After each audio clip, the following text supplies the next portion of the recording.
শীতের সময় নতুন খেজুরের গুড়ের পায়েস খেতে আমরা সবাই পছন্দ করি। আর এটা তৈরি করার পর রাতে রেখে সকালবেলা খেতে অসম্ভব ভালো লাগে। শীত আসলে এই পায়েস না খেলে মনে হয় যেন কি মিস হয়ে গেল। তাই অবশ্যই একবার বানিয়ে খাবেন। আমি আজকে বানাচ্ছি, আপনারাও বানিয়ে দেখতে পারেন। রেসিপি ভালো লাগলে লাইক, কমেন্ট, শেয়ার করে আর চ্যানেলটি সাবস্ক্রাইব করে নিয়মিত চ্যানেলের সাথেই থাকবেন। খেজুর গুড়ের পায়েস রান্না করার জন্য আমি এখানে আগে থেকে চুলায় 3 লিটার দুধ জাল করতে বসিয়েছি। দিয়ে দিলাম 2টো তেজপাতা, 2 টুকরো দারুচিনি, 3টে সাদা এলাচ। আপনারা চাইলে কালো এলাচ ব্যবহার করতে পারবেন, তবে এলাচগুলো অবশ্যই থেতো করে দিবেন। কালো এলাচ দিলে সুন্দর একটা ঘ্রাণ এক্সট্রা অ্যাড হয়।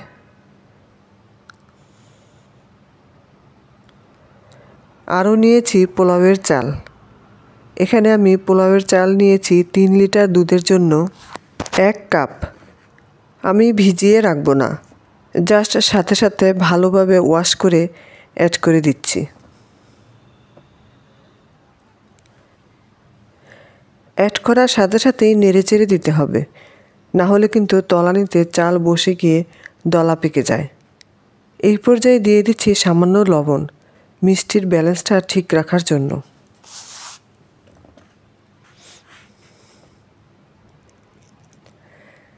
চাল সিদ্ধ হয়ে আসলে এভাবে ডাল ঘুটনি দিয়ে ঘেঁটে দিবেন। মাঝারি থেকে কম তাপে রেখে ঢাকনা দিয়ে ঢেকে একটু সময় নিয়ে এটাকে সিদ্ধ করে নিতে হবে। হাতের মধ্যে ভাত নিয়ে একটু চাপ দিয়ে দেখবেন যে যদি দেখেন যে হাতে চাপ দিলে মিশে যায়, তখন বুঝতে হবে যে সিদ্ধ হয়েছে। সেই পর্যায়ে ডাল ঘুটনি দিয়ে ঘেঁটে দিলেই হবে। আর মাঝে মাঝে একটু নেড়েচেড়ে দেবেন। এটা ঘেঁটে নেওয়ার পরে এর ঘনত্ব বেড়ে যায়, তখন কিন্তু তলানিতে লেগে যাওয়া বা পুড়ে যাওয়ার সম্ভাবনা থাকে। পুড়ে গেলে কিন্তু এটা স্বাদ নষ্ট হয়ে যাবে।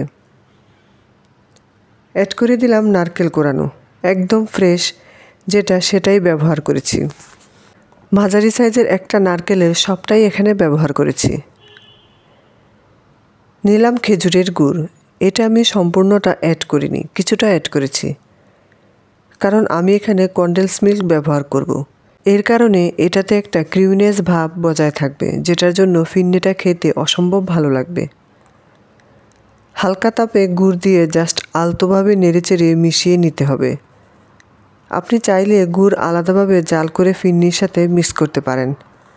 সেটা করলেও কিন্তু বেশি ভালো হয়, টেস্টটা বেশি ভালো আসে। বাট অনেক সময় দেখা যায় গুড় যদি আগের হয় বা টক হয়ে গেছে এরকম হয়, তাহলে কিন্তু গুড় দেওয়ার সাথে সাথে পায়েসটা নষ্ট হয়ে যায়, ছানা ছানা হয়ে যায়। তাই আপনারা চেষ্টা করবেন গুড় আলাদাভাবে জাল করে নিতে। নতুন গুড় হলে প্রয়োজন হয় না, বাট গুড়টা যদি পুরনো হয় সেক্ষেত্রে নষ্ট হয়ে যাওয়ার সম্ভাবনা থাকে। আমি কিছুটা গুঁড়া দুধ দিয়েছি স্বাদ বৃদ্ধির জন্য।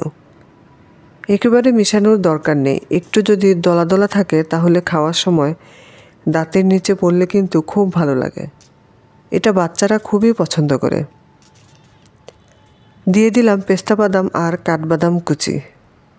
যদি এটা না থাকে আপনি চাইলে চীনাবাদামও এখানে অ্যাড করতে পারেন, তবে সেক্ষেত্রে অবশ্যই একদম চুলা বন্ধ করে শেষে অ্যাড করবেন, কারণ চীনাবাদাম সিদ্ধ হয়ে গেলে খেতে তেমন একটা ভালো লাগে না।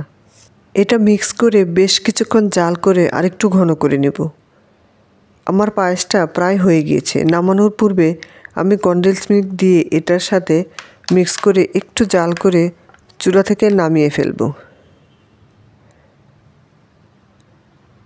আমি আপনাদেরকে পরিবেশন করে দেখাচ্ছি। এটা গরম গরম তো ভালো লাগেই, বাট এটা যখন আপনি সারা রাত রেখে দিবেন, পরের দিন সকালে কিন্তু এটা খেতে অসম্ভব ভালো লাগে।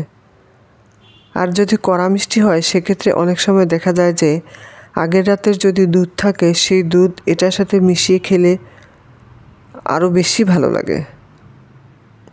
উপরে আমি সামান্য নারকেল আর গুঁড়া দুধ দিয়ে গার্নিশ করে নিয়েছি, আর সেই সাথে দিয়েছি কিছুটা বাদাম কুচি। এতে করে দেখতে কিন্তু অনেকটা অ্যাট্রাকটিভ লাগে। সো আপনি যদি এইভাবে পরিবেশন করেন, ডাইনিংয়ে সাজিয়ে রাখলে কিন্তু খুবই আকর্ষণীয় লাগবে। রেসিপি ভালো লাগলে লাইক, কমেন্ট, শেয়ার করবেন। এরকম সহজ আর মজার মজার রেসিপি পেতে আমার চ্যানেলটি সাবস্ক্রাইব করে নিয়মিত চ্যানেলের সাথেই থাকবেন। আজকে আর কথা বাড়াচ্ছি না, সবার সুস্বাস্থ্য কামনা করে বিদায় নিচ্ছি। ভালো থাকবেন সবাই। আল্লাহ হাফেজ।